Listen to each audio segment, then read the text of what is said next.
Hi, welcome back to Swiss Family Fun. Today I'm going to tell you about the top 5 hikes for families in Zermatt, Switzerland.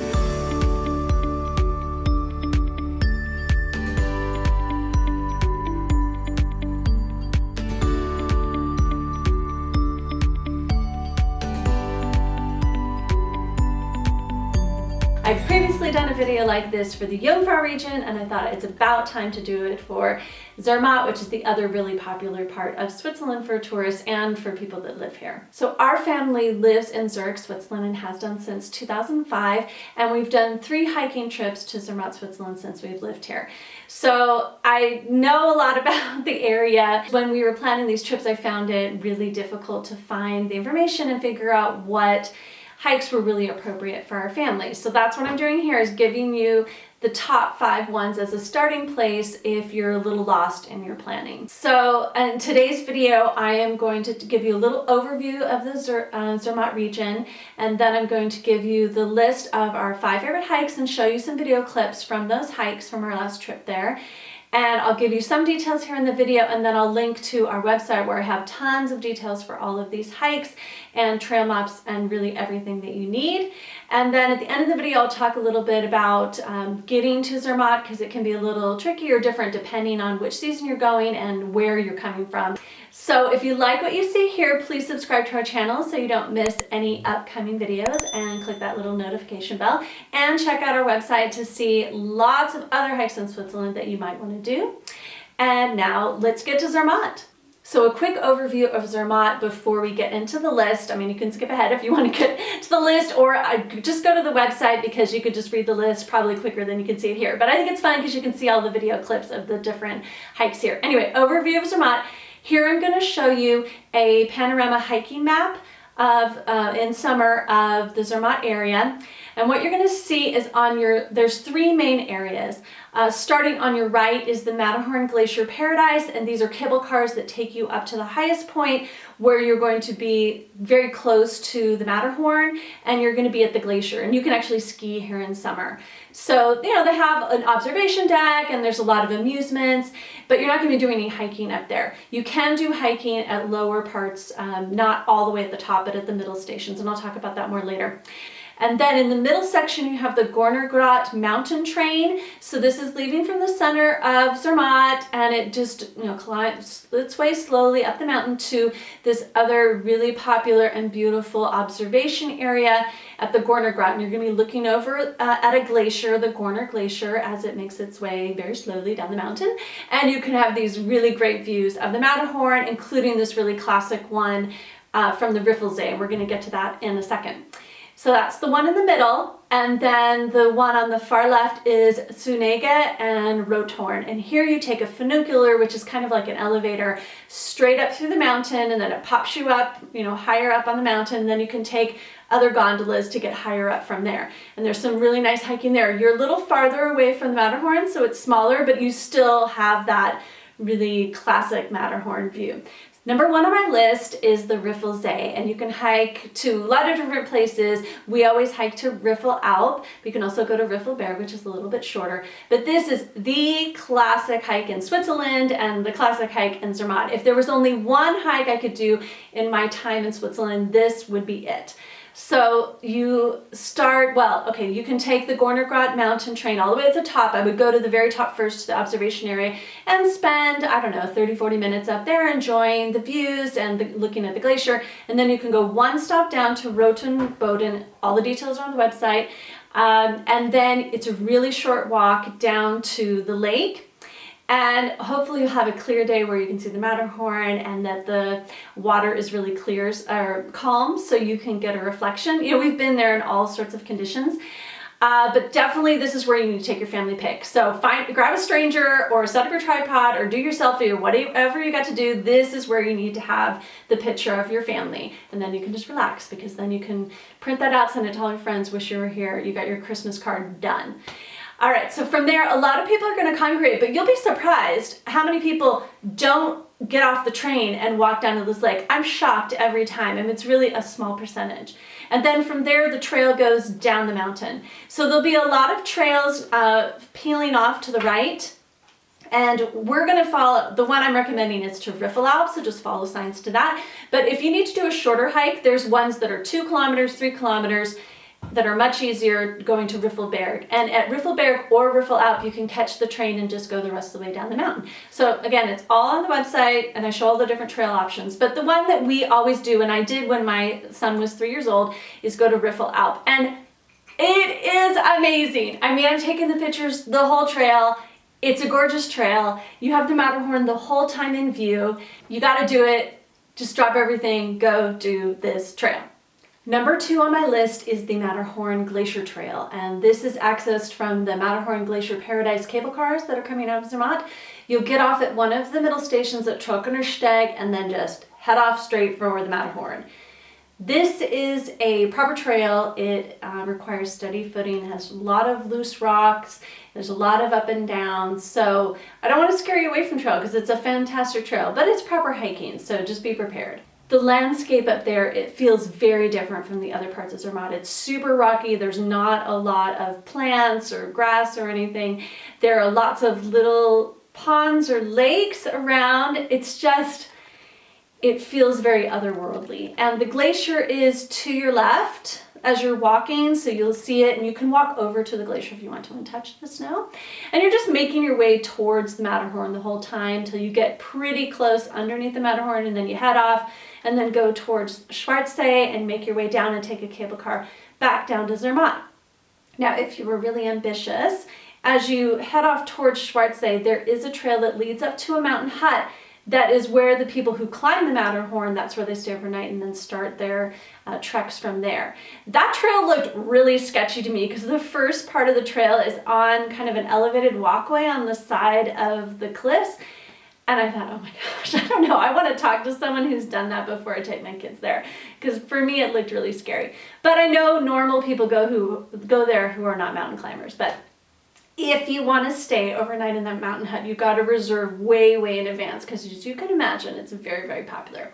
But this trail is epic. You get super close to the Matterhorn and you get these just huge views. I mean, like you standing in front of this massive mountain. It's amazing. You should definitely do this trail. Number 3 on my list is the 3-lake trail to Sunnegga. Now, technically, there's actually the 5-lake trail to Sunnegga, but when we were there in October, they had already closed the cable cars that go all the way up to the Rothorn, which is where you would normally start this hike to catch all 5 lakes.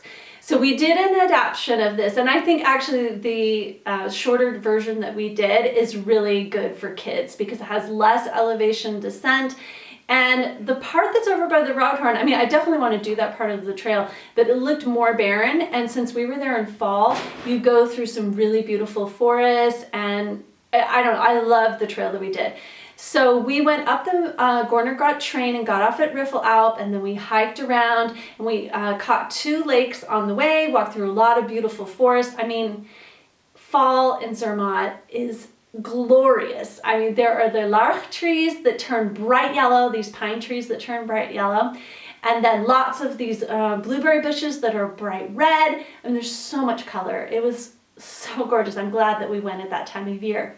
So you catch these 2 lakes on your way, and then you end at Sunnegga, where there's another lake and a big playground for the kids. There's a little raft that they can pull themselves across in the water, which is always great fun when it's cold out and they fall in, which is always what my kids do. You have a nice view of the Matterhorn, but of course, both times that we've been there, the Matterhorn's been partially obscured by clouds. So now you can, from Sunnegga, you can take a funicular down to the village, or you could take the fun way down and rent a mountain scooter, which is what we did on this last time. And then you go a few kilometers, I can't remember, I have to look at my post, but it was like, I don't know, 5 maybe kilometers, maybe longer, all the way down to the village. And so it's basically a scooter with handbrakes, and you wear helmets and gloves. They do have some light traffic on this road, so you need to watch out for that in case like a little tractor is coming around the side. So it would be best to have a parent at the beginning of the pack to let anyone know if a car's coming, but it's generally not that dangerous. I did have a major crash, not a major crash, I did crash when we did it last time. It was not so fun. I'll show you a little clip of that here, but I survived, I didn't break anything. So yeah, that's a really fun way to go, and the view, even though you're a little bit farther away from the Matterhorn, the views are still gorgeous. And I think that less people tend to go to the Sunnegga area because they're all just really concentrated on the Gorner. So you do feel a little more alone, more with the locals, and yeah, it just has a really nice relaxed feel over there. Number 4 on my list is the Gorner Glacier Garden. Now, we were there for 5 days on this trip. There are tons of hikes on the Zermatt website. It's actually a really good website and they have lots of good information, but sorting through and trying to figure out the right one to do can be a little difficult. So we had already done my top 3 hikes and I was like, okay, now what are we gonna do? And I spent hours looking at all the different options. We settled on this and I'm so glad we did. It was really unexpected and a gorgeous, gorgeous hike, especially in fall, because this particular valley that you end up in has lots of these larch trees that, like I mentioned before, that are these pine trees that turn bright yellow. So it was just, when you come over the hill and you see this yellow lighting up the valley, it was really a special experience. So here you again take the Gorner mountain train and you get off at this time at Riffelsee, hike along the mountain a little bit, and then you get to these really steep switchbacks. And I have to say, this is something where you would really want your hiking sticks and you want to have steady footing. I saw a family that had, I don't know, like maybe a 3 or 4 year old and a 5-year-old and a 6-year-old. They had a bunch of little kids and they were carrying babies and they were going down this, and I thought, oh, good job, because I would not do this with my little tiny kids. But they made it down and they were fine. I mean, I felt a little nervous myself because there were parts where I really wanted to use my sticks and it was a little steep. So, you know, think about that before you choose this trail, but I thought it was great. So there's a lot of elevation descent there, and then you end up in this valley, and this valley has been carved out by the Gorner Glacier, so as it's retreating, it's revealing the valley. And you can't hike all the way up to the snow. We did hike up, when we got down to the valley, we hiked as far as we could up that valley. I thought maybe we can get to the snow, but you just can't get there. I guess maybe if you're a mountain climber, but normal people, the trail ends, you can't go any farther. But it was fun to hike up the valley because there's some really interesting boulders coming through the river and lots of really beautiful photo opportunities here. And then from there, we had a picnic there along the river, which was gorgeous. We had the Matterhorn views. And then we just made our way down the valley. It's quite a long way from there, but you can hike to one of the middle stations and then ride down from there.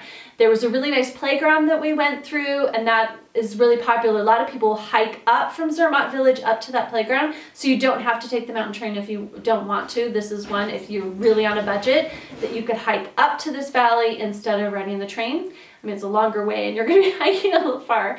Another cool part of this trail was the suspension bridge. So this is just part of the trail, and I have to say this one, I don't usually get that nervous, but this one made me really nervous. And there was some wind whipping through the canyon and I started to get a little vertigo on there, which was a little unexpected. But this one was a big surprise, and I would definitely put it on your list. And I think it's a good one with older kids. And if you have younger kids, I do have an option of how you can actually bring strollers up to that valley, taking a cable car and a bit of shortcut. So if you're interested in that, go to the website and you'll have the little alternative there. Number 5 on my list is the Gorner Gorge. Now, I'm using the word Gorner a lot, so I hope I don't get too confused. But this is a gorge that's been cut out, so it drops down and has these really dramatic kind of cliff formations. And you enter for a fee to this gorge. I think it's only about 200 meters long, and then you walk on an elevated walkway that's been built on the side of the cliffs. And so it gets really narrow and it's very dramatic, have these waterfalls. It's really gorgeous. So the hike can be added on to this activity. So we walked from the center of Zermatt village to the gorge, and then we did a little loop trail through the forest. So we did this on our first day that we arrived, because we arrived in the afternoon and we didn't have time to do a full activity, but we were just itching to be outside. So this was perfect for the evening. It does close at 5:45, so we had to rush a little bit to make it in before it closed. But this is, a great activity if you've already done something else, you need a little add-on. Maybe you need a down day that's not so difficult. Maybe the peaks are obscured by the clouds and you need a hike where it's still beautiful without seeing the Matterhorn. This is a great option for that. And I thought it was just nice having this really relaxed walk through kind of the foothills of Zermatt. So it goes to the forest, and again, we were there in fall, so it was so gorgeous with the yellow trees. And then halfway through, after you leave the gorge, then you cross the river again on a bridge, and then there's this, I think it's called Blatten, and they have a restaurant there, a mountain restaurant, where you can have views of the Matterhorn and just have some traditional Swiss food. We were hoping to have dinner there, but they actually closed at, I think at 5 o'clock. But I think that would be really nice to have your lunch there, and then you can continue walking all the way down to Zermatt. Or you can take a cable car. You don't have to walk the whole way if you don't want to. But I thought that it was really beautiful, a path leading into Zermatt and getting that different perspective of the village. So I would really encourage you to get on a trail, even if this is not your favorite thing to do, because what happens in Zermatt and a lot of the really popular areas in Switzerland is that you have these huge tour groups, but they tend to stick together, and they'll go up to the viewpoints, so the trains are really packed, and right at the viewpoints it's super packed, lots of people taking selfies and taking pictures and going to the gift shop. But once you get out like 2 minutes on the trail, you're almost alone. I mean, we've been there in high summer, like at the end of July on weekends, and really been almost alone on the trail, maybe see 1 or 2 other people. And this is because the tour groups tend to have a really limited schedule. Sometimes they're only there for 1 day, or they really have to stick with the group, so they can't spread out all over the mountain. And so if you are going hiking, even a really short one, you're really going to have a much more interesting and fun experience away from the crowds. So I really highly recommend that. The last thing I wanted to talk about was how to get to Zermatt, and I just wanted to bring up a couple points that you may not be aware of as you're planning your trip. So let's just assume you're going in summer. And if you're coming from the north, so let's say you're coming from Bern or Interlaken, or maybe from Zurich or Lucerne, to get to Zermatt, you're going to have to either go over the mountain or through the mountain. From Bern and Interlaken, you can't drive over the mountain from there. You do have to go through, but you can't drive through a tunnel. You have to load your car onto a train shuttle. You drive it onto the train, and then you sit in your car on the train, and then it takes you through the tunnel. They usually, let's say the fee each way is somewhere between like 25 to 30 francs. Like on busy weekends, like Sunday evenings are always really busy, or Friday evenings, or if it's school holidays, there can be a long wait before the tunnel. So if you have a really strict schedule, you kind of want to be aware of that. On my website, I have links to the companies that run these tunnels, so you can see what the current wait times are. Now, if you're coming from Zurich or Lucerne, you have a choice. You can drive over the mountain pass. There's 2 different mountain passes, the Grimsel Pass and the Furka Pass, and I highly recommend that because that's, for me, part of the experience. It's so beautiful. We usually go over the Grimsel Pass. I think it's a little prettier than the Furka Pass, and so many places to stop along the way. It's just, it's so gorgeous. But if you really don't like driving on winding mountain roads, then you want to take the tunnel, which is the Furka tunnel. So the Furka, same thing. You have to get your car onto this train that takes you to the tunnel, then it spits you out, and you keep driving. Now, if you're taking the train, it won't matter because the train just goes through the tunnel, and you don't have to plan for that extra. And then probably, as you already know, when you go to Zermatt, you actually don't drive all the way to Zermatt because it's a car-free village. So you drive to Tesch, and in Tesch they have lots of parking right there at the train station, and you park for the day. It costs, in 2020, it costs 16 francs for the day, and then you get on the train, which goes the next 5 kilometers. It takes about 12 minutes to get into Zermatt, and I think that's also about a little over 16 francs for a round trip for an adult. There's a lot of discounts depending on what travel passes you might have, or if you're a child, that sort of thing, and I detail that on the website, so go ahead and go there. I'll put a link to that. And yeah, once you get into Zermatt, they do have bus service within town, so if you're going to a hotel, they often will have a little shuttle service that will bring you to your hotel if you're staying there. With the parking in Tesch, just one thing to know, on really busy days, it can fill up. So you can reserve a spot ahead of time if you know for sure what days you're going to be there, and that might be a good idea. So I hope that these 5 hikes give you a good starting place for planning your trip to Zermatt. I mean, there are so many different options, but like I said before, I think it can be a little overwhelming. So hopefully this is a good starting point for you. If you do any of these hikes, or you've done any of those hikes, please leave a comment below and let me know what you think about them and what your family likes liked about the trail, or maybe you didn't like about the trail, so I can kind of pass that along to other readers. Thanks for watching. I hope you got all the information that you needed, and please subscribe to our channel so you don't miss any of our upcoming videos, and we'll see you here next time for more family fun in Switzerland.